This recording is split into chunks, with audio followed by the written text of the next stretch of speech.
আজ আমরা চলে এসেছি রানাঘাট প্রামাণিক মোড়ে, যেখানে একটি নতুন উপহার পরিবেশন করেছেন আমাদের সকলের প্রিয় রানাঘাট পৌরসভার পৌরপ্রধান শ্রী মাননীয় কুশলদেব বন্দ্যোপাধ্যায়। চলুন এই বিষয়ে স্থানীয় মানুষের কাছ থেকে কিছু জেনে নেওয়া যাক। আন্ডারপাস কবে তৈরি হলো? আন্ডারপাস তৈরি হলো এই রিসেন্ট, মানে কয়েকদিন আগেও এটা চালু হয়েছে। আচ্ছা, এই আন্ডারপাস তৈরি হওয়া নিয়ে অনেক ঘটনা ঘটে গেছে এখানে। আমাদের এখানে প্রথম যখন আন্ডারপাস হচ্ছিল না, এটা রাস্তা ঘিরে দিচ্ছিল জাতীয় সড়ক কর্তৃপক্ষ, এখানে এটা ব্যস্ততম রাস্তা একটা। তা তখন কুশলদেব ব্যানার্জির উদ্যোগে, মানে আমাদের এখানকার কাউন্সিলর এবং রানাঘাট পৌরসভার পৌরপিতা কুশলদেব বন্দ্যোপাধ্যায়, তার উদ্যোগে আমরা আন্দোলন তৈরি করি এবং থানাপাড়ার প্রতিটা বাসিন্দা তখন এই আন্দোলনে সামিল হয়, হয়ে আমরা জাতীয় সড়ক অবরোধ করি। তারপরে পরের দিন কুশলদেব বন্দ্যোপাধ্যায় নিজে উদ্যোগ নিয়ে পিডি সাহেবের সঙ্গে কথাবার্তা বলে এবং তার কাছ থেকে জাতীয় সড়ক কর্তৃপক্ষের কাছ থেকে এই প্রতিশ্রুতি আদায় করে নেয় যে এখানে আন্ডারপাস হবে, এবং তারা প্রতিশ্রুতি দেয় এখানে আন্ডারপাস করবে। তারপরের দিন যখন পিডি সাহেব এসেছিলেন, এসে তার ইঞ্জিনিয়ারদের নিয়ে এসেছিলেন, তখন রাস্তাটা একটু ছোটো করছিল।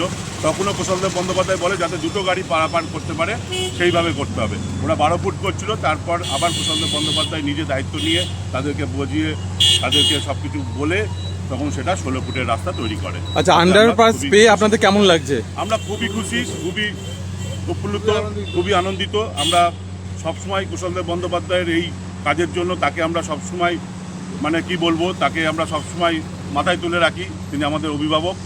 আমাদেরকে এই আন্ডারপাস হয়েছে বলে আমরা খুব খুশি এবং এলাকাবাসী সকলে খুব খুশি। আর আন্ডারপাস না থাকলে কি কি সমস্যার সম্মুখীন হতে হতো আপনাদের?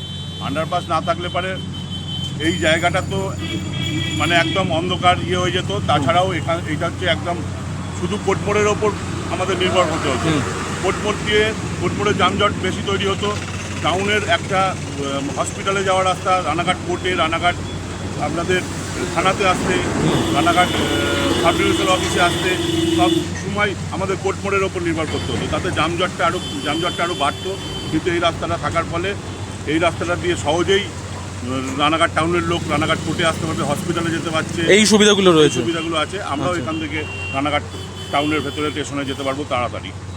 আর রাতের সন্ধ্যার দিকে আন্ডারপাসে কি পর্যাপ্ত পরিমাণে আলো আছে সরবরাহ? তো রানাঘাট পৌরসভার পক্ষ থেকে কুশলদেব বন্দ্যোপাধ্যায় উদ্যোগ নিয়ে হ্যালোজেন লাগিয়ে দিয়েছে, কিন্তু জাতীয় সড়ক কর্তৃপক্ষ তাকে কথা দিয়েছে যে তারা লাইটের ব্যবস্থা করে দেবে, কর্তৃপক্ষ লাইটের ব্যবস্থা করে দেবে।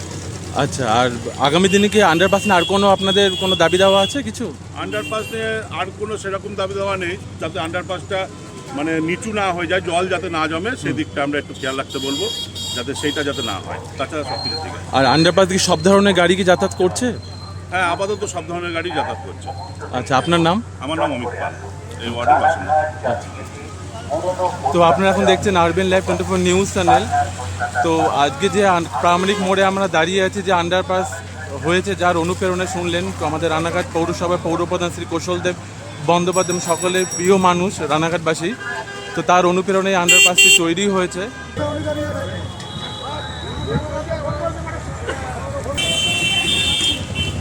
আন্ডারপাসটা যে তৈরি হলো, যাতায়াতের জন্য কেমন লাগছে আন্ডারপাসটা পেয়ে? ভালো হয়েছে। আপনি কিসে কাজ করেন? আমি অ্যাডভোকেট। আচ্ছা, এই যে আন্ডারপাসটি হলো, এই আন্ডারপাসটি পেয়ে কেমন লাগছে আপনাদের? ভালো লাগছে। আচ্ছা, আন্ডারপাসটি চালু হলো, কেমন লাগছে? হ্যাঁ, অনেকটা ঘুরে আসতেছিলাম, ভালো হয়েছে। আপনি কি রানাঘাটি বাড়ি না বাইরে? রানাঘাটি। আচ্ছা, এই আন্ডারপাসটি পেয়ে কেমন লাগছে? আন্ডারপাসটি পেয়ে আমরা খুবই সুবিধা হচ্ছে সাধারণ মানুষের, কারণ আমাদের রানাঘাট শহরে ঢোকার এটা প্রধান রাস্তা। আমরা আন্ডারপাসটা পেয়ে খুবই খুশি। এটার জন্য আমরা আমাদের এলাকার স্থানীয় লোক প্রচণ্ড আন্দোলন করেছে, কারণ রানাঘাট শহরে যাওয়া এটা মেন রাস্তা এবং সমস্ত প্রশাসনিক দপ্তর এখানে, এবং এর সম্পূর্ণ কৃতিত্ব আমরা দিই এখানকার যিনি আমাদের পৌরপ্রধান আছে সম্মানীয় কুশলদেব বন্দ্যোপাধ্যায়। তার লাগাতার প্রচেষ্টা এবং দীর্ঘ আন্দোলন, তিনি না থাকলে এটা কোনো সময় সম্ভব হতো না। আমাদেরকে দীর্ঘ 2 কিলোমিটার ঘুরে আমাদের যেতে হতো। সম্মানীয় পৌরপ্রধান না থাকলে এটা কোনোদিন আমাদের সম্ভব হতো না। তার অসাধারণ চেষ্টা এবং তিনি উদ্যোগ নেওয়ার ফলে এটা হয়েছে। এখানে প্রতিদিন 1-1.5 লক্ষ মানুষ যাতায়াত করে, সমস্ত প্রশাসনিক দপ্তর এখানে। এটা যদি বন্ধ হয়ে যেত, আমরা সাধারণভাবে প্রত্যেকটা মানুষ 500 বছর পিছিয়ে যেত। আমাদের পরবর্তী প্রজন্ম এই ফলটা ভোগ। এইটা হওয়ার ফলে আমাদের লক্ষ লক্ষ যারা আমরা এখানে যাতায়াত করি, আমরা পথচারী যারা, তাদের তো সুবিধা হয়েছে। সম্পূর্ণ কৃতিত্ব জানাই আমরা সম্মানীয় পৌরপ্রধান মহাশয়। আচ্ছা, আপনার নাম? আমার নাম পান্টু ঘোষ, থানাপাড়ার নিবাসী, আমি ওয়ার্ডের বাসিন্দা। আপনারা এখন দেখছেন আরবিএন লাইভ 24 নিউজ চ্যানেল। এতক্ষণ আপনারা স্থানীয় বাসিন্দাদের কথা শুনলেন, তাদের মতামত। আমাদের সকলের প্রিয় ও ভালোবাসার মানুষ মাননীয় পৌরপ্রধান শ্রী কৌশলদেব বন্দ্যোপাধ্যায়ের কাছ থেকে এই আন্ডারপাসের বিষয়ে কিছু জেনে নেওয়া যাক। রানাঘাট 34 নম্বর জাতীয় সড়ক সম্প্রসারণের ফলে রানাঘাট শহরের টোটাল ব্রিজের ওপর থেকে আস্তরা মোড় পর্যন্ত প্রায় 3টি ফ্লাইওভার হচ্ছে। রানাঘাটের যে গুরুত্বপূর্ণ যে জাংশনগুলো রয়েছে, একটা শরৎপল্লীর মোড়, একটা হচ্ছে কোর্ট মোড়, আর একটা হচ্ছে থানার মোড় বা প্রামাণিক সিনেমার মোড়। কিন্তু দুর্ভাগ্যবশত আমরা দেখেছিলাম যখন এই ফ্লাইওভারের কাজ হচ্ছে তখন প্রামাণিক হলের মোড়টা ঠিকে দেওয়া হচ্ছিল, এবং তার ফলে প্রামাণিক হল যদি রুদ্ধ হয়ে যেত তাহলে রানাঘাটের হসপিটালের রাস্তা জগপুর রোডের ওপর একটা রাস্তায় রানাঘাটের এদিকের সঙ্গে পূর্বপাড়ার সঙ্গে পশ্চিমপাড়ায় যোগাযোগের মাধ্যম হতো। হসপিটালের রাস্তা, কল্যাণী, পায়রাডাঙ্গা, চাকদা যাওয়ার রাস্তা টোটালটা অবরুদ্ধ হয়ে যেত। কয়েক হাজার মানুষের স্কুল যেতে গেলে ঘুরে ঘুরে যেত। এই পরিস্থিতিতে যখন আমি খবর পাই তখন এলাকার বাসীকে নিয়ে এটার একটা সার্বিক আন্দোলনের রূপরেখা তৈরি করে আমরা কিন্তু রাস্তা অবরোধ করি। সেদিনকে আমাদের উপায় ছিল না।